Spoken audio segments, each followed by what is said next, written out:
Start recording. Yeah, man. Let's get to it, man. It's gonna be fun, man. It's gonna be fun. I'm gonna run these commercials first, For sure. and then we will come in. I'm gonna start with.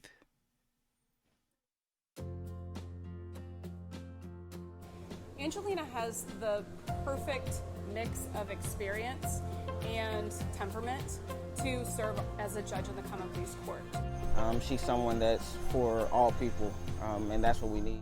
I think Angelina would be a great judge because she has the temperament, she has the experience, and she loves this community. She is very experienced. She has a variety of background experiences that I believe really allow her to be not just an attorney, but a true advocate. That's something that the system is desperately missing. When I think about the Common Pleas Court and its role in my children's future, that court has an opportunity to pursue justice. And that's why it's really, really important to have judges who represent the diversity of the community.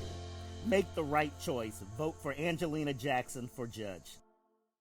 Deals every megastars like Kanye West. Deals every day. Creativity. Million shirts sold. Bulk orders. Deals every day. Free designs for schools. I love screen printing. Deals every day. Orders for everybody. 1 million shirts sold. Deals every day. Buy one, get one free. I love working Deals here at every T-shirt day. Kings, businesses, and sports teams. Yes. Deals every day. Megastars like Kanye West. Deals every day. I got the best team in the world. Creative artists. Deals every day. Over 1 million t-shirts sold, man. That's a sack.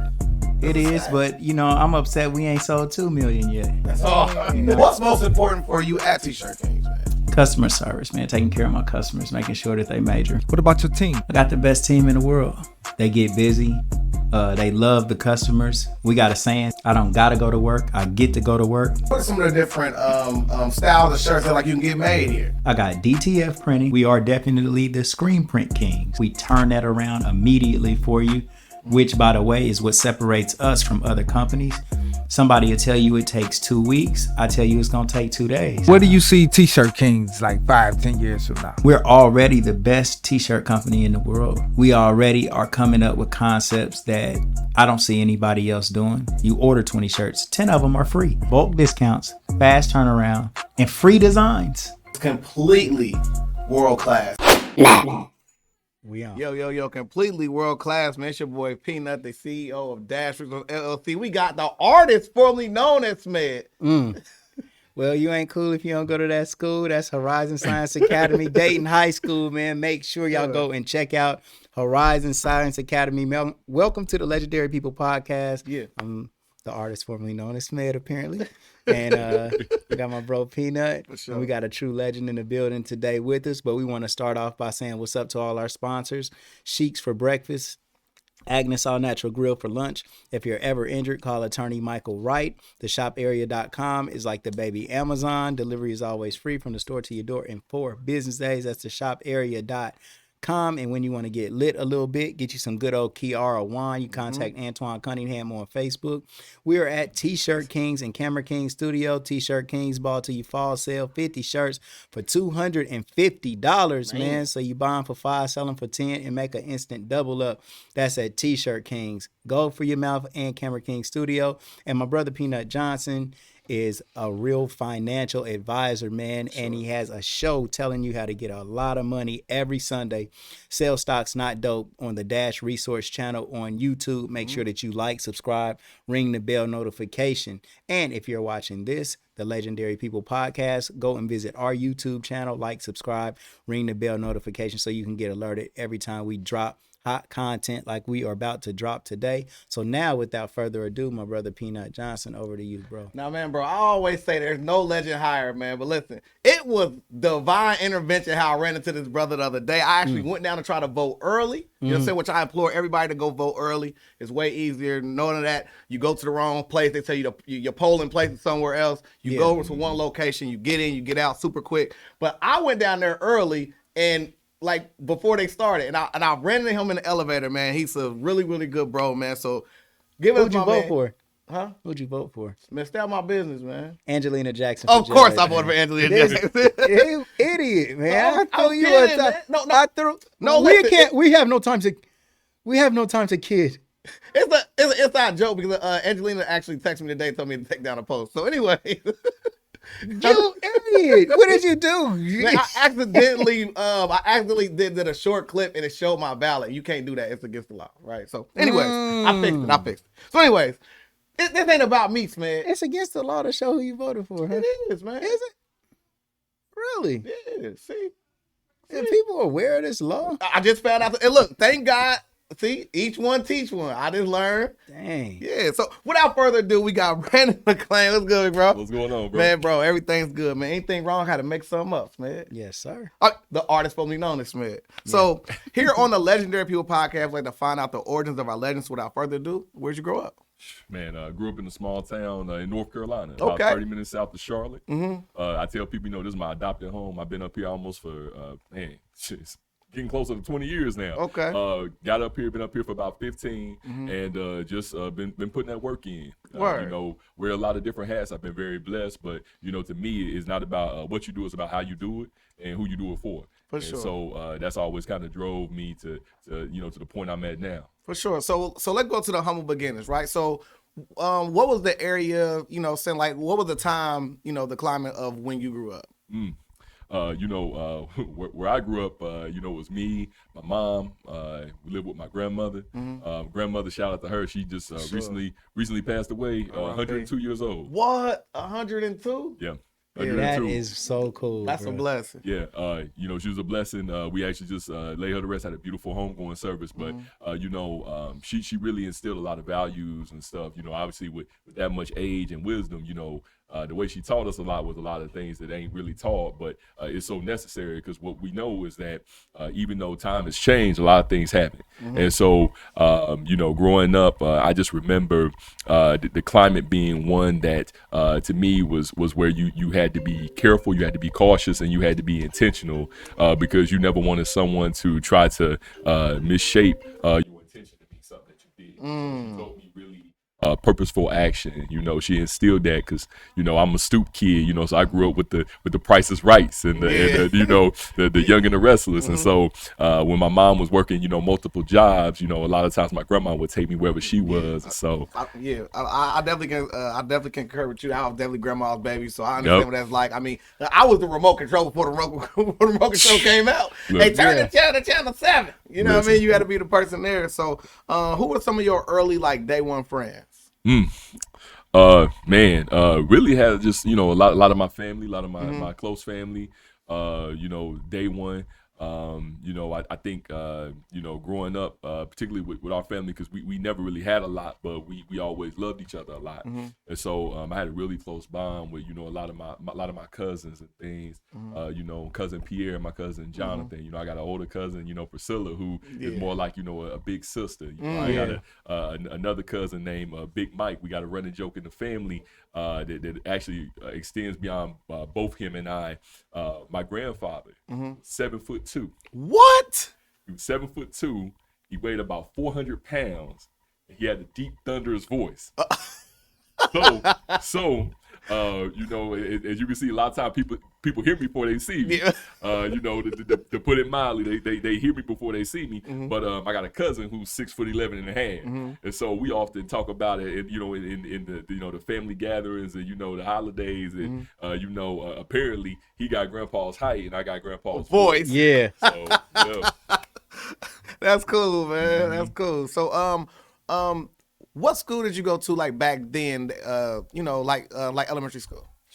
I went to a small elementary school called Grover Elementary, and went to middle school, high school, Kings Mountain. You know what I'm saying? So our logo was the Mountaineers. It was in close proximity to Charlotte, and still got that pride. Sometimes especially on Facebook, have different people from back then reach out to me and stuff like that. They be like, "Don't forget about the Mountie pride." I'm like, "Nah, I can't." You are where you from. For sure. It's still in me. So what kind of student were you? Like middle school to high school kind of era. I was that student who they would be like, Brandon could do whatever he wanted, or he could do this, he could do that if he applied himself. Boom. And so to me, I think that particularly we're at a time, and quite frankly, I think we've always been there, where people put too much emphasis on grades. Because a lot of times, grades are not reflective of your ability. They're not reflective of your aptitude. They're not reflective of what future you will have. Your work ethic drives those things. Yeah. Your ability to make good, clean decisions drives those things. Grades are, something I think that has been kind of put on us, where for some they're a blessing, but for others they're a burden, because you got people trying to dictate what kind of future folks should have based upon their grades. And if that was the case, if that's what it really was, I wouldn't be where I am right now. Wow. God has blessed me. So I was middle school and high school. Crazy enough, I've always been a proponent of learning. I feel like you can learn something from anybody, any day. You're supposed to learn something new every day. But that doesn't always necessarily reflect to the school book. Right. Or the classroom. And so I can't tell you I was a stellar student back then, because I wasn't. Right. So before we get into, like your start into military and things of that nature, what are any other childhood interests that like you were into that kind of don't come out like in the watch, like maybe sports, art, anything like that? Yeah, I actually was a collegiate wrestler. I wrestled from a young age growing up, and for me, collegiate, bro. Yeah. Yep. You a beast. Hey. Sure. Yep. Went to the States, in high school. I wrestled year round. I almost made it to the junior national team for Greco-Roman. Greco-Roman freestyle. Yeah, man, that is. So you got a comment here that says Donald Christian. Well, it is Donald Christian. He just said this man is on his way to doing big things. It's a pleasure working for him. Man. That's hard. That's what's up. That's hard. Yeah, he's in the office. I had to check the time. Like right now, he on his lunch break. Yeah. I had to get that little message. I did that message. But Donald's good man. He works in the office, but I consider him to be a friend. And actually, met Donald back in 2008. Met him in 2008. One of my frat brothers lived across the street from Donald, and was like, hey, this is a real good guy, you need to meet him. And met him, and we've been tight ever since. Word. So let's talk about that transition from high school to college. Like, what was your plans for college? I mean, what did you aspire to be at that point in time in your life? It's crazy you asked that question.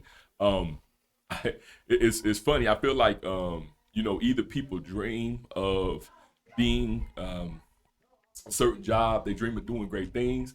I just always wanted to help people. So I never really had like the one thing that I actually believed I could do, because at that point in time, I didn't really have that focus. Right. I didn't have that focus. I didn't get the focus that I needed to be who I'm supposed to be, I don't feel, until my mother got sick. Mom ended up getting diagnosed with lung cancer. Man. And that changed my whole perspective, how I looked at life. Yeah. I actually found out I was in the service. I was in basic training when I found out she was sick, and it hurt me. Obviously, that's my mother. Excuse me, but it changed how I looked at what life was. So like during this time, you were at Fort Worth. You was in Kentucky, correct? For like basic training. So what all goes into basic training? And I mean, because I'm trying to add that to also, you having this news being put on you about your mother. How hard was that at that time in your life? It was hard. It was tough. It was tough because, excuse me, at the time I was 17 years old. Dang. Had never really been away from home, and I'm in a place where I'm surrounded by strangers. I don't have no family, and I'm dealing with something that affects my foundation. My mother was everything. And so I found out that she was sick, so I felt helpless. And I actually contemplated what I should do. I was at a point where I think I had like 2 weeks before I graduated from basic training. Okay. And they had offered, because at the time her sickness was so progressive, they were like, do you want to go home and be with her? And obviously, like all children, when you find out something, about a loved one, I'm trying to go be with my mother. Right. My mom had found out. I had a drill sergeant who called her and let her know. She was like, let me talk to him. Let me talk to her. She was like, I got this. I need you to get yourself. Wow. I need you to drive. And so it really taught me a lot about, like focus and about being persistent and intentional. Because at that point in time, I had to focus. I had to narrow my scope about what I needed to do and who I needed to do it for. So in that, even though it was me in basic training, I needed to do that for my mother. That's what she wanted me to do. She was like, "There's nothing you can do except put all your energy, all this emotion, put it in that." And so I did. Man, bro, your mom's a soldier, man. Boy, for sure, man. So, what are some good takeaways that you took from basic training and discipline and things of that nature that, like a lot of households from the video that got us flagged yesterday, kids need some type of discipline, right? What was that to you on that forefront? It's funny when I look back over my life and how I got to this point, it's still a mystery to me because I just remember things not always being what I wanted them to be, or things not always looking the way I thought they should. And so what the military taught me, and going through that experience and having to balance my home life, was that quite frankly, the only thing standing in your way is yourself. And that's with anything. I will forever believe that you're supposed to have people come to you and tell you that your dream is not attainable. You're supposed to have people that are supposed to doubt what you believe you can do. And the reason being is because your vision ain't their vision. That's why you have it. If they had it, it would be their vision. That's but it's yours. Yeah. So it taught me a lot about the fact that people are gonna say things, and people are gonna say a lot of stuff. Because talk is free. People say talk is cheap. Actually, talk is free. That's why everybody talk. But when it comes time to put that work in, that's between you and the task. Right. The other things, these other people are distractors. Because the things they say, the negativity, if you allow it to seep into you, then it will reflect upon you. You have to harden your shell to that negativity. Well, one thing that to kind of like piggyback off of what you're saying, man, I have something that I say: plan your work your plan, but never tell anybody else what you're planning. Because when people don't see it for themselves, they can't see it for you. Right. And like you said, you tell somebody what you're about to do, they'll think of every reason in the world why it won't work. And they're not even trying to be negative. They think in their mind they're trying to save you from wasting your time doing something that won't work. So they'll say, well, what about if I say, man, I'm going to open a store. Well, what about if it get robbed? Or I'm going to do this. What about if don't nobody come? What about? And then the negative things that they say, like you said, bro, they will creep into your subconscious, and then they'll make you have doubt. And any doubt that you have in your mind slows down the manifestation of whatever it is you're trying to achieve. So yeah, bro, I'm with you 100%. Right. Yep. Ain't no such thing as impossibilities. It's just it hadn't been done yet. Why can't you be the one to do it? Exactly. Right. It's just wild when I look back, because it was people that was like, why you going into the service, or even my whole life, my career paths are based upon decision making. That people are like, well, I think you should do that. I think you should do this. I don't think you should do this. I don't think you can do this. Right. And the reality of it is that what I have reduced this into, because it used to, because we all human. Yeah. And we all, they say sticks and stones, but they may not break bones, but sometimes they leave wounds. Sometimes they leave scars. Right. You walking around carrying the weight of somebody's words. And that's a burden on you. And so I used to let those things wear me down. I used to carry all that stuff, and I had this epiphany. I had spoken with my grandmother, and one thing that her and my aunt really instilled in me, that was like, a lot of times when we get upset with other people, it's because we reflect what we would do upon what we want them to do. Wow. We getting upset because we don't see ourselves reflected in them. That is me and my son right now, man. It's me literally wanting him to do something if I was in his shoes. That is identical with what I'm going through with my son right now. And it's just like people can only do what they have to do. People can only give you what they have to give you. So if somebody doesn't give you what you want to receive or what you would give, the reality of it is they don't have it to give. It may not be in them to give. Right.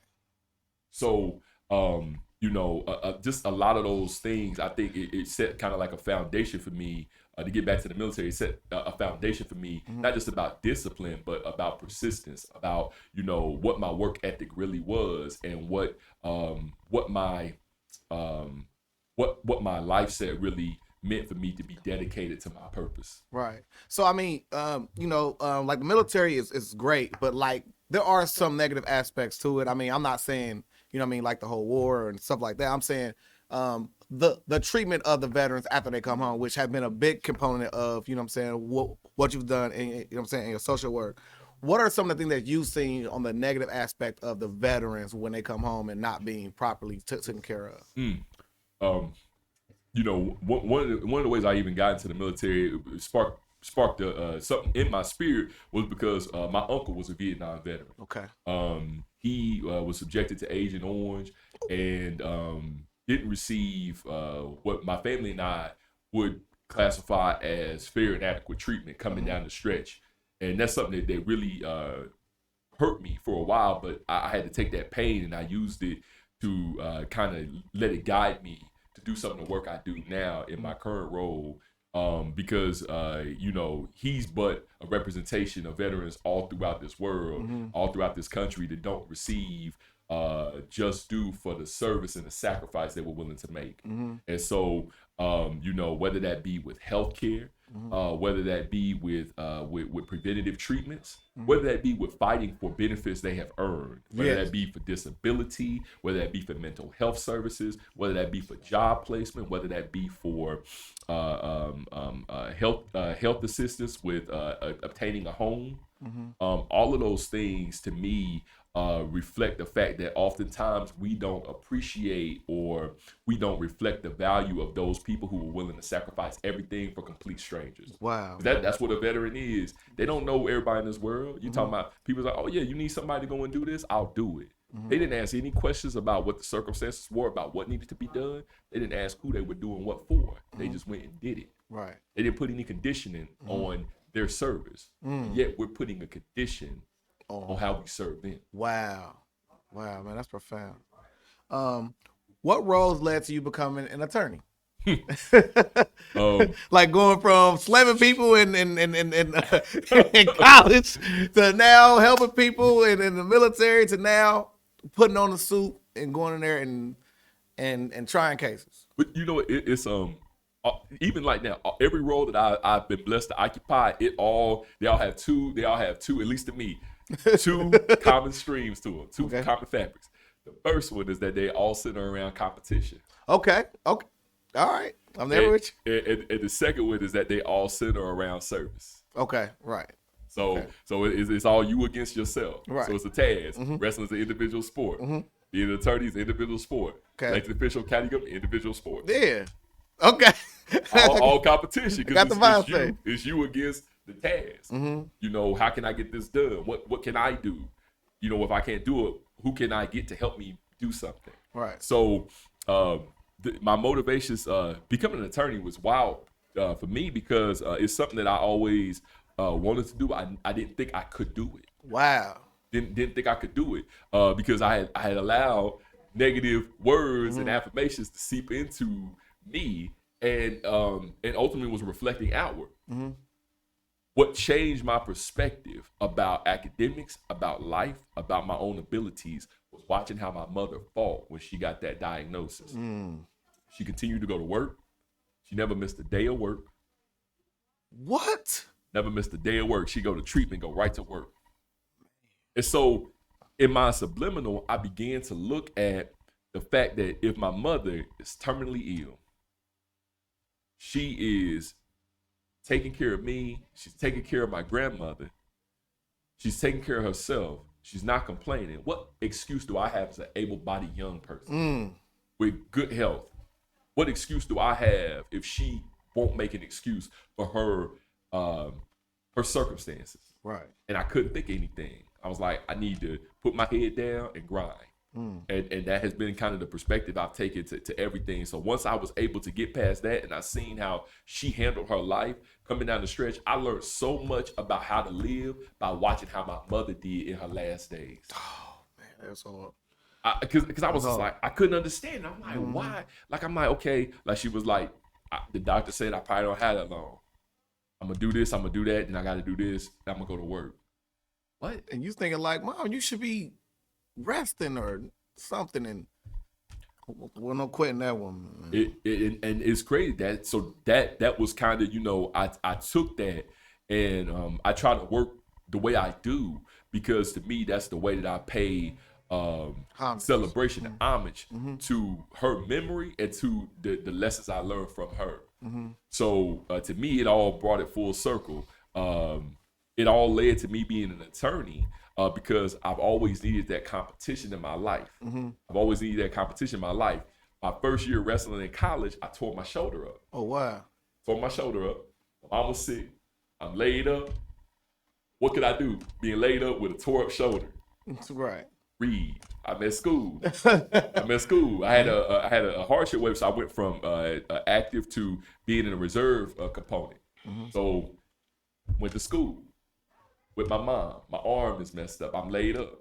I'm reading and studying more than I ever did in middle school and high school. Right. I come home one weekend and my mom's outside. I got my bags, probably took care of too much bag. One dropped. A paper fell out. It had a good grade on it. And I swear it made her feel better.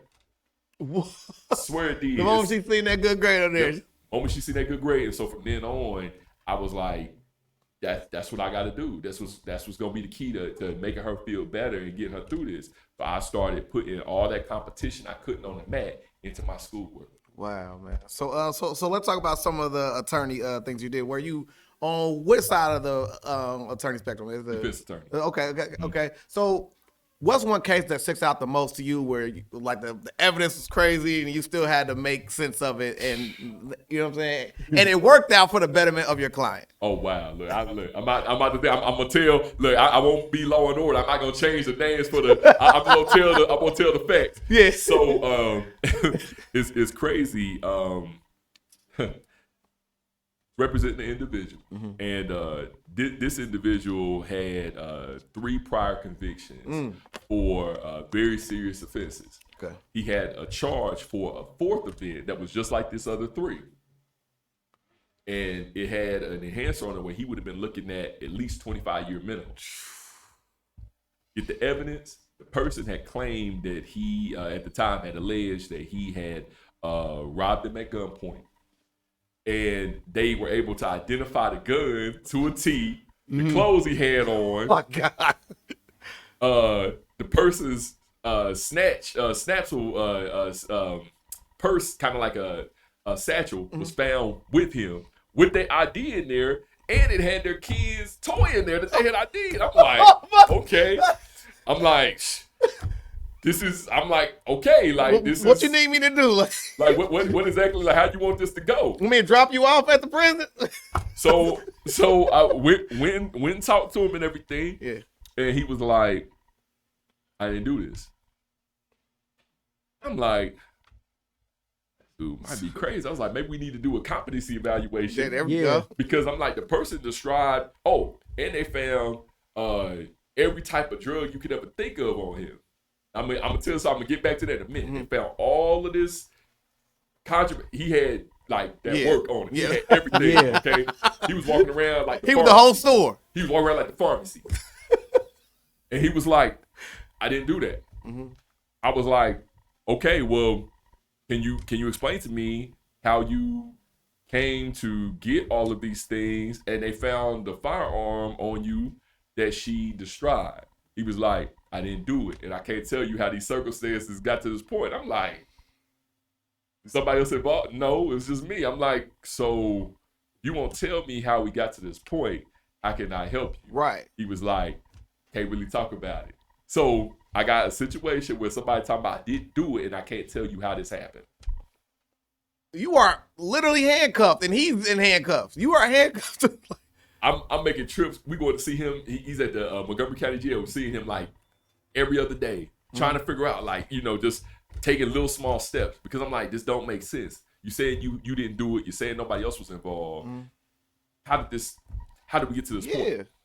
So maybe about 3 weeks before the trial date, we get a call, and the call said that they had found 2 cell phones on him that we should have gotten knowledge of, and they just found out about, so they're giving us knowledge. They said, do you want to look at these? So, okay. He called the prosecutor. Prosecutor said that they were out of town. They were fine. Go look at the phone, because in their mind, they're like, this is a slam dunk case. Slam dunk case. This right. is done. Like, you just doing your... Just go ahead and do your little preliminary walkthrough. Yeah. You feel me? See you later. Got these phones. Told him got the 2 phones. He was like, I was wondering if you was going to say something about these 2 phones. I said, what you talking about? You was like... You could have let me that. The 2 phones. He was like, yeah, well, I just thought that maybe, I didn't know if they got recovered or what.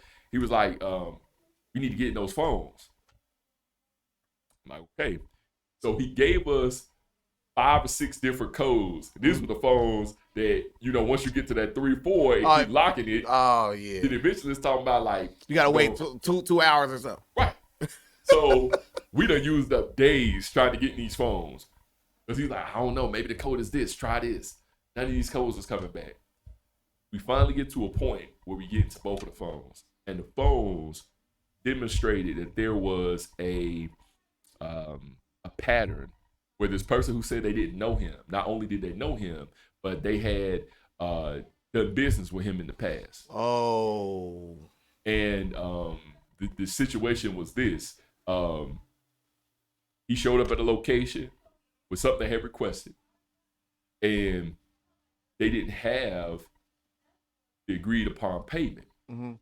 He went ahead and gave them what they had requested, and they knew they had to pay that money. What's the quickest way they could get out of what they gave him to hold until they got back with the money, and still get away with the benefit of what they asked him to bring? Was it call the police on? Call the police. Say, hey, he's got, what did I leave for you, collateral? He's got my purse. He's got my keys. He's got this. Oh, he's got my child's toy in there. Wow. And he had a firearm. And yet a person knew he had a firearm because they seen it. And in his line of work, that was a part of his attire. Yeah. So they ended up, we got all this information. We went to trial. Trial lasted 5 days. He was found not guilty of all those charges. Oh, my God. This is the thing that to me, it was very fitting, because this was my final jury trial before I went to the bench. And I remember afterwards, he was talking to us, and I actually seen him probably about a year ago, 2 years ago. Look at that, still free. He ain't did nothing wrong since then. He ain't. Oh, wink. Stay out of trouble, man. He had his wife and his kids with him. He doing good. There we go. And we asked him. We was like, how did you know that we were gonna make it through this case? He said, God told me. And what it taught me was that situation. A lot of times, as human beings, as men and women, we look at things, and a lot of times we have to look past what we see. We have to look past what we see, because if I just looked at what I had seen, what I had in my disposal at that time, it didn't look good for him. Wow. I had to look beyond that. And he was fine. I think the only people who was nervous about it were us, the attorneys. He was good. And he like, man, I know I ain't do this. Wow, man. So then you make the transition to magistrate judge. How big of a leap is that, going from trying cases to now being the deciding factor in cases? It's big. I'd probably say it's the difference between probably going from being if we talking about basketball, probably going from being I can't say a point guard, because that actually being a point guard to a referee wouldn't be such a because you're seeing everything. I'd say this is probably like going from being probably a small forward to being a referee. You go from just playing your position and now having to see how everybody else is playing theirs, and you got to make calls on the court. Right. So I think it was definitely a big transition. A lot of time I'd had to come in early, leave late, and it's funny because even we review tape. Okay. You know, you listen to your own transcripts. You say, okay, like I said that here, but I could have been clear. I could have been more concise. I should have said this. Right. You end up listening to tape of your own self, which is very humbling. Right. So, like a lot of times, you know, I mean, I'm one of those guys that I watch court TV. I watch the whole Alex Jones, all that type of stuff. And why is it so important to make sure that the jurors don't hear certain information, whether it be true or not? Why is it important that sometimes judges will make it where no, you know, clear the whole room? Like, listen, don't you say that again to my jurors. Why is that so important? It's so important because one of your jobs as a judicial officer is to create an atmosphere that supports and promotes not just fairness, but impartiality, equality, and also you want to make sure that you create an environment where nothing is considered that isn't sufficient, credible, and legally obtained evidence. You don't want anyone's opinion to be given weight as a fact that is not. You don't want anybody's assertion to be given unjust credit. And so oftentimes you may clear out a jury because you don't want things to be said in their presence that could have a negative impact on the person who's fighting for their life. Wow. You don't want things to be said or considered that shouldn't be, because that attorney could say something. They could make an objection and say, objection, that information is not relevant. Objection, that information is misleading. It may be true, but it may not be true. Right. But if that seed is planted, right, it'll get the wheels turning on the it jurors. Subconsciously is in there, and that person now has essentially scored a point that they shouldn't have. Right, right. So, like, what are some of the things that you benefited from being an attorney prior to becoming a judge? Well, what are some things that, you know, benefited you? It kind of was your superpower when you became a judge. You have to know how things work. You have to know how things work. You have to know how the system, the courtroom etiquette portion of cases is supposed to go. I think it's also important to making that transition from being an attorney to a member of the court.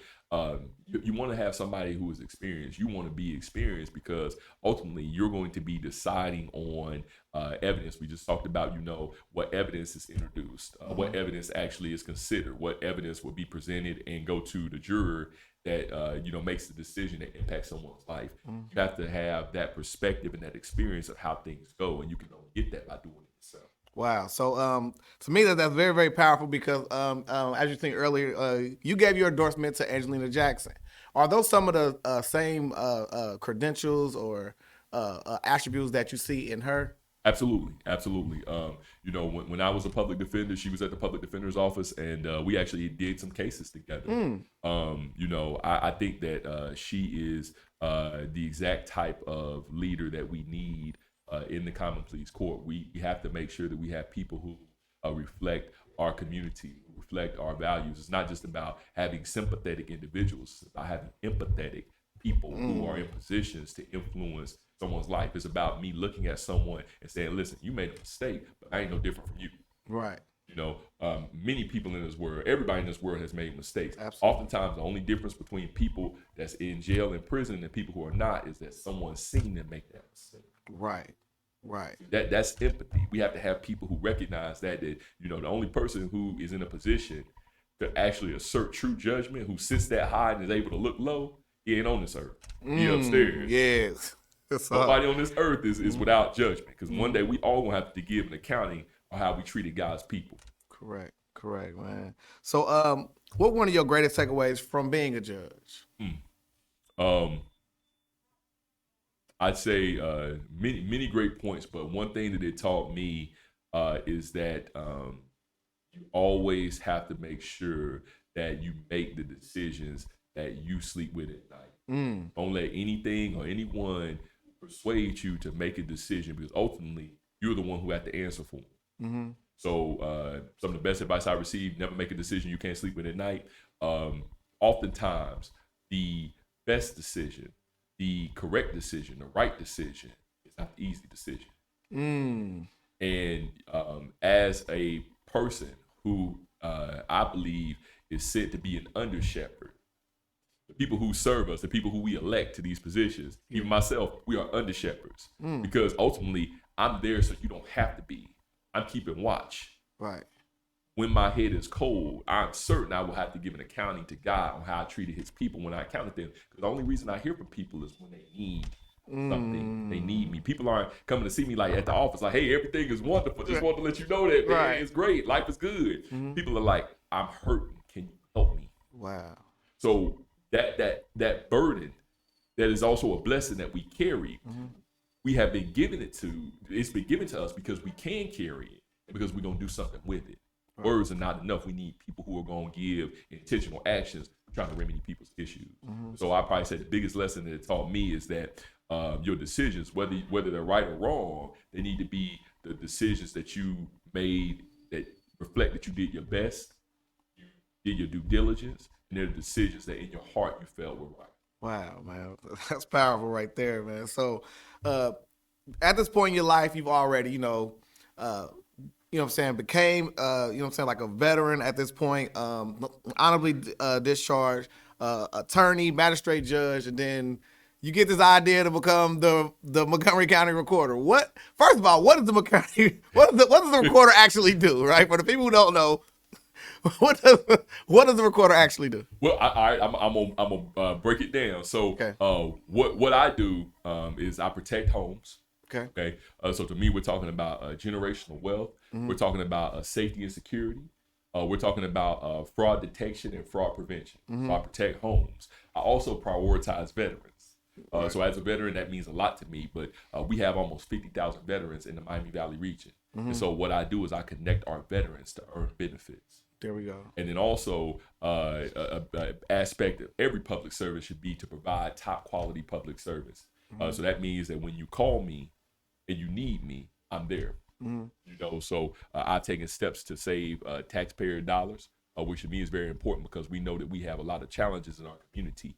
I believe everyone has to take intentional steps to pull their belts tight so that money that is needed for the people here, we make sure we take it from other places because we have huge needs for human services. So I've taken steps to make sure that money can be sent back to the community to assist with the human services that we need. So that's kind of the short part about what I do as a county recorder. Become the county recorder, 2018, re-elected in 2020. Yeah, that's a stat, y'all. That's a stat. Hey, a lot of people don't know, Montgomery County in the history, you've only had 9 African Americans be elected countywide in the history of the county. And you've only had 2 be elected as administrative officials in the whole history of the county. The first one was Willis E. Blackshear Sr., and I was the second. Wow, man. Yeah. Wow. Legendary, right? So 2019, you got the 40 under 40. So walk us through that experience, man. Man, it's one of those things where, to me, it's all surreal because all I've ever tried to do was just, like I said, I try to put myself in positions to help people. The awards and the accolades are things that to me, certainly you're honored to receive them, but at the end of the day, they should be a reflection of the work that you do on behalf of the people you serve. Right. And so to me, I'm like, okay, I guess I'm serving good. Let me get back to this work, because at the end of the day, that's why I do it. That's why I do it. That's, I told you a little bit about my grandmother, 102. My grandmother was a nurse. My mom was a social worker. My uncle was a veteran. All I know is public service. And so to me, that award for me to receive it was a culmination of me really coming to a new stage in my life where I was making a good impact with my public service. And also, I mean, that impact has been influential in your own household. I know what I'm saying? Shout out to your wife in the SOAR program, correct? Yeah, man. What can you say about her? You know what I'm saying? And how much she helps in being like your better half. Oh gosh, you said it right. The better half, because it's one of those things. The new update is saying people like they wasn't with you in the gym taking them shots. She was actually with me in the gym taking them shots. She rebounded. She was like, your hand ain't right. You ain't holding the ball right. You need to. So it's those little things where I feel like she has really poured into me behind the scenes in ways people never would know. I do a lot of different speaking engagements, things like that. She's the person who a lot of times I run these lines through, like, hey, how does this sound? You know, she does those little things to help pull me forward. And so her, you know, getting these opportunities and coming into, you know, her own professionally, to me, it just warms my heart because she has poured so much into me and other people to make sure they got theirs. So it's overdue that she gets hers. You know, she, you know, the SOAR program, she was a SOAR coordinator, you know, for Miami Valley Urban League for a year. And, you know, now she's back with Sinclair. And, you know, as the SOAR coordinator, she did a lot to make sure that people were in a position to receive opportunities for quality employment in our community, which is very important because we got a lot of people who have a lot to offer, just aren't getting that opportunity to do that. Absolutely. And so she really relished the opportunity to create pathways for people to have a better life.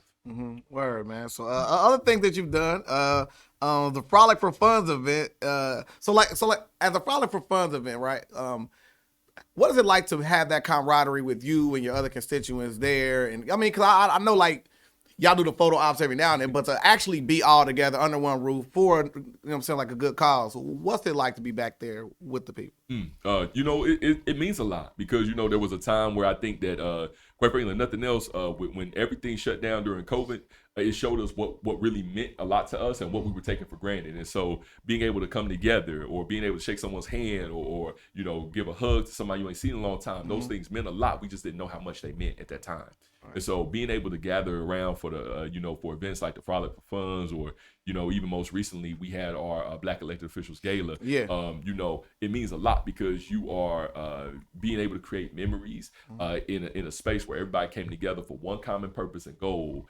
And it means the world because so often, you know, we all circle, you know, in the same areas, but we ain't on the same page at the same time. And so those events are when everybody's at the same page, same time for one common purpose. Right. And of course, you being a competitor, you are, right? One thing that I thought was super dope was the Veteran of the Year award, man, because of you know, like your heart towards the veterans. You know what I'm saying? I mean, like you being one as well. What can you say about receiving that, you know, that big of an accomplishment? It meant a lot to me because, you know, working on behalf of oftentimes a group of people, many of our neighbors, our parents, our auntie and uncles, and sometimes us, people who have been forgotten or people who have been understated or undervalued meant a lot because I consider myself to be an advocate for those type of groups in our communities, not just our veterans, but certainly, definitely our veterans. Being able to be an advocate for things that they need, services that they should have, benefits that they have earned that they aren't receiving, being recognized for, in my world, again, just doing my job is humbling because I'm like, you know, there have been other people who I feel like do just as good as a job or do a better job that didn't receive those accolades. So for me to receive those things, honestly, is just a reflection of God's mercy and grace in my life. Man, that's hard, man. So talk about the importance of voting, especially in the, you know, like not just the big, you know, like the, you know what I'm saying, like the presidential ones. What's the importance in voting in these elections like that's ongoing right now? What's the importance in these? Oh, goodness. Look, I don't even know if we got enough time for this. I'm going to trim this up. So, okay. Generally, there is an election every 6 months. People don't realize how many things that we have that are actually on a ballot at any given point in time. So we have elections that happen every 6 months. Generally, this year we know it was actually 3. That's a whole different conversation. Right. Generally, election happens every 6 months. We're not just talking about presidential and gubernatorial. I'm talking about every 6 months. I got to pause it real quick. I got to switch camera. 2 seconds. There we go. We all good. All right. Okay. There we go. All right. It'll pick up. So every 6 months we have an election. Okay.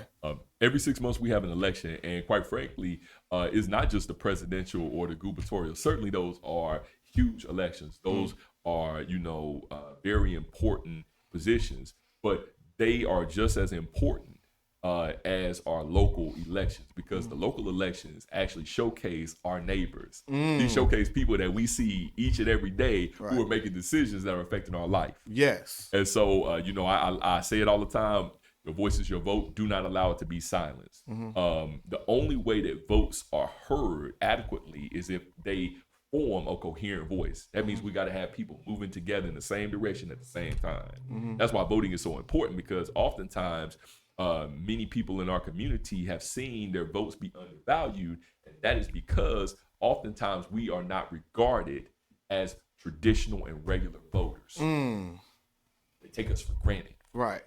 And they take us for granted because oftentimes we take ourselves for granted.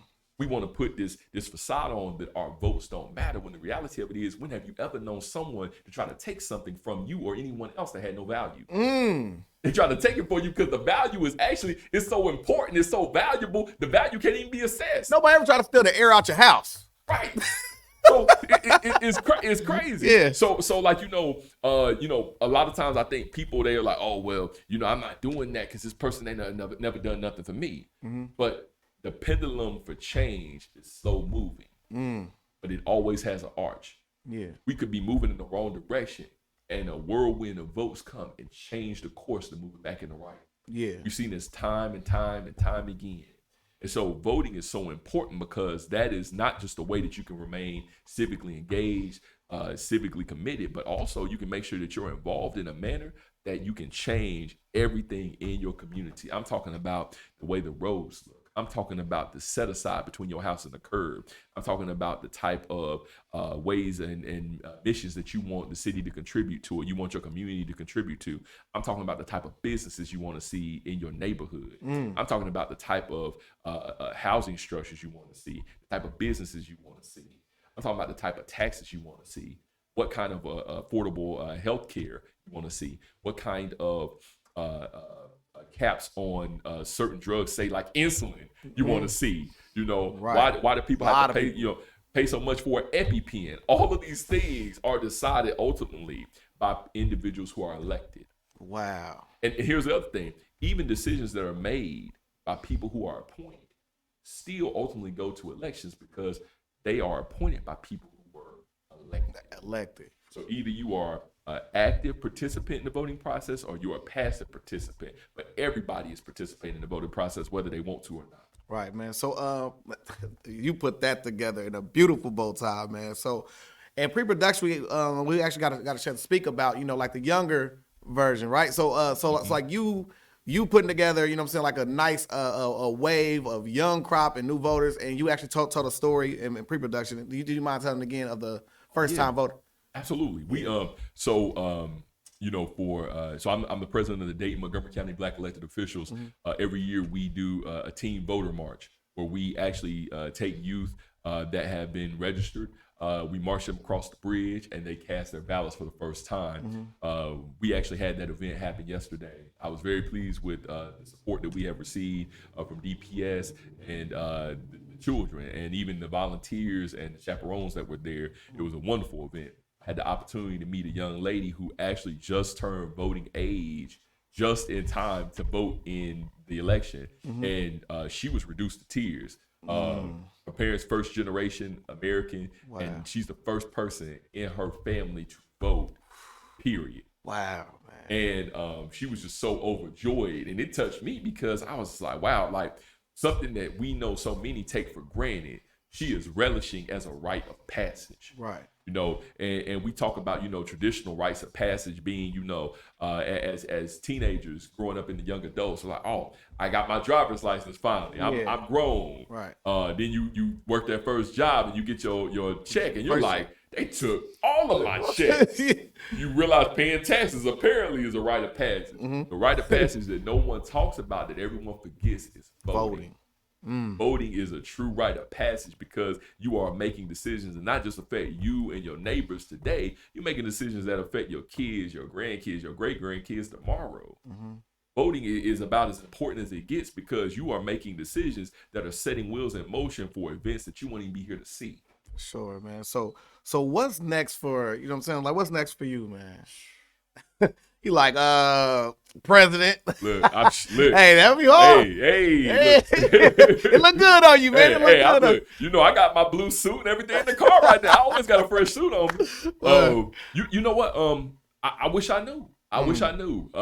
God has blessed me, and I'm a praying man. So I believe that, regardless of what we want to do, we got to run it past Him. And so I pray. I continue to pray. Those out there watching, they need to pray too. Absolutely. And I want to make the decisions that allows me to be not just my best representation, but also to be the best representation of my community. I'm gonna continue to stay in the fold where I can help people. But I'm a firm believer that you don't have to actually be in a position of title to actually help. Oftentimes, as we've seen, the titles actually serve as restrictions for some. Yeah. And so, to me, my prayer, and as far as what's next for me, is it'll be a place where I can continue to serve as I've been serving, unrestricted and in a manner that reflects the best of my community. Man, so here on the Legendary People podcast, we had a thing called the butterfly effect. Either something you said in the course of the interview or something I found in the course of the research that I found to be truly profound and amazing, man.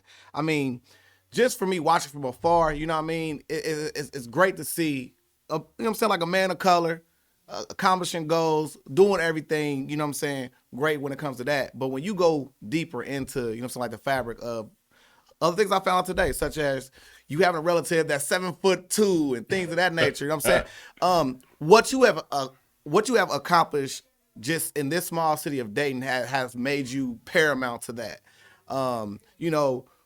My grandmother was a community activist. She was a community servicer. She had the, like Ujima Network and things of that nature. So I have it enacted in me for me to serve. And I never knew in what direction to go, but I'm just helping whoever I can in my small pocket of space.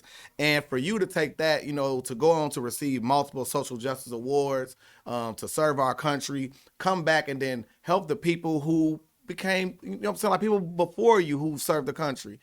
Those things right there shows that like you are a true leader, man, a true soldier, like a true legend. I mean, you can be from wherever you want to be from, but Dayton claiming you, baby. I'm telling you out top. But one other excerpt that I actually found, man, which was attached to when you received your Veterans Award was the soldier's request, which is train me, Sergeant, that one day I too can be called Sergeant. Trainers of soldiers, backbones of the Army. Train me to accept those responsibilities that are yours. Train me to train my soldiers to be the greatest defenders of freedom in the world. Sergeant, train me to be a sergeant. I shall leave this army knowing with my last step and my last breath that my fate was always safe as in your hands, Sergeant. Train me that I too can earn the title Sergeant.